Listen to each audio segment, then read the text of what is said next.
Matthew here with Peoria Adventists.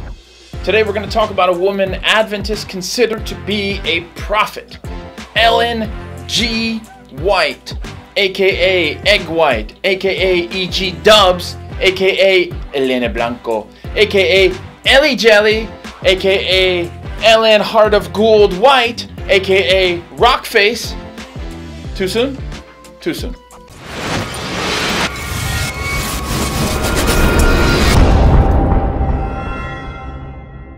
I remember this one time. I was on the beach and these Mormon missionaries, shout out to the Momos, they were handing out popsicles and trying to tell people about their faith.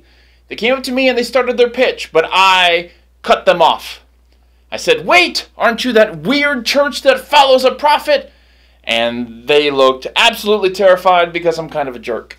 But then I told them I was an Adventist and we have a prophet too, and I totally know how hard it is to walk up to somebody and explain that to them. Now they looked relieved and I got a popsicle, so I really felt like we built some ecumenical bridges there. Having a prophet is definitely what gets us smacked with the cult label more than anything else. Oh no, the YouTube has caught us. Now this is a big topic, so let's just break it down into 3 questions. Question number 1, who on earth was Ellen White? Question number 2, what is her role in the Adventist Church? And finally, question number 3, why do Adventists believe that she was a prophet? Okay, so number 1, who was Ellen White? She was a nice woman in INFJ. She had a dog named after an ancient Assyrian warlord. I never know how to answer that question. I mean, what are you expecting from a prophet? That she walked around dressed like a Jedi and was as grumpy as Gandalf? When Ellen White died, a former Adventist preacher showed up. Now, this guy was not a friend. He was writing a book proving that Ellen White wasn't a real prophet. She was a false prophet.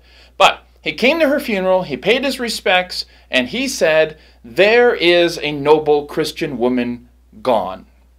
So, I don't know how to say it better than him. Ellen White wrote 100,000 pages in her lifetime. I've seen a lot of controversy over maybe a few dozen statements that she makes. They're all over the internet. People latch on to these as proof that Ellen White wasn't a prophet. If Ellen White wasn't a prophet, she was at least a wise, sensible, mature Christian guide. So maybe the question you might consider isn't, was Ellen White a true prophet or a false prophet? Maybe the question for you to consider is, will listening to Ellen White help me grow spiritually? Second question, what is her role in the Adventist Church? Do we recite Hail Ellen at the beginning of every service? No, I don't think so. Do Adventists see Ellen White as another testament of Jesus Christ? Nope. Is she considered infallible? Nope. Do we use her words to beat each other over the head with all of the time? Do they make us wear t-shirts with her face on them? I am not going to answer that question. Ellen White described her role as a lesser light pointing to the greater light, which is the Bible. She didn't like it when people used her writings to solve their theological disagreements. She was Adventism's OG influencer. Now, part of the confusion that people have about how Adventists relate to Ellen White is the fact that a lot of Adventists seem to send some mixed messages.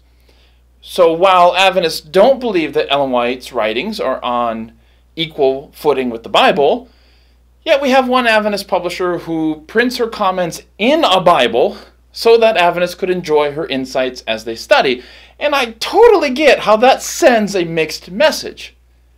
And then you have some Adventists who quote her just as much as they quote the Bible during a sermon, or they treat her words as having equal weight or equal importance with the Bible's. You also have plenty of Adventists who don't read her writings, on the other hand. You have plenty of Adventists who don't think she was a prophet at all. She had visions in the early days of the church, for instance, and for a time, her own husband refused to print them because he didn't want people thinking her church was built on her visions. So even back in her day, there were large numbers of Adventists who respected her and liked her, but weren't really sure about the whole prophet thing. And the truth that always seems to surprise some people today is that you can become an Adventist without believing Ellen White is a prophet. So, when Adventists say that their church has a prophet, the picture a lot of people get is something like what the Mormons have, where the prophet is also president of the church. Yet she never held an office in the denomination. Or people picture somebody making these bold and fiery predictions about the last days, which she didn't really do. Or maybe people picture Ellen White as a wacky cult leader, stockpiling guns. But she wasn't wacky, and she didn't have guns, unless you count these. When Adventists talk about her being a prophet, what we basically mean by that is that she guided our church through her wisdom, criticism, her encouragement, and that we believe that she was divinely inspired, she was divinely gifted to do just that. All right, third and final question. This is the big one. Why do Adventists believe Ellen White was a prophet? Ah, yes, here's the meat of it all. Or, if you're Adventist, here's the tofu.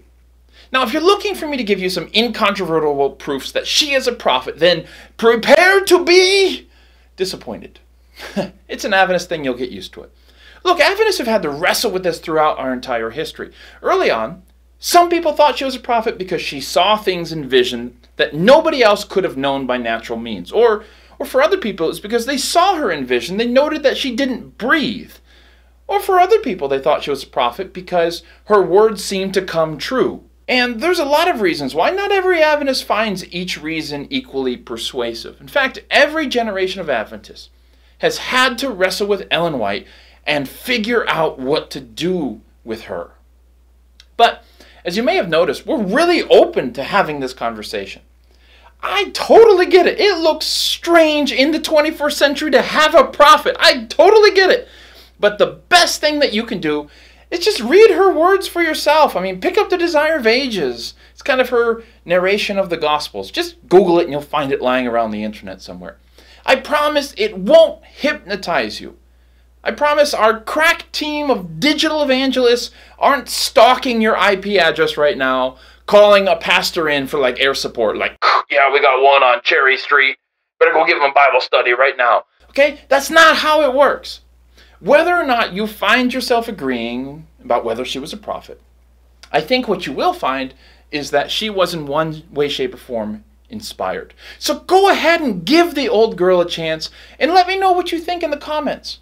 I'll see you next time. As always, the best is yet to come. Ellen White, Ellen White, Ellen White, Ellen White. Yeah! Boom! High five, Ellen.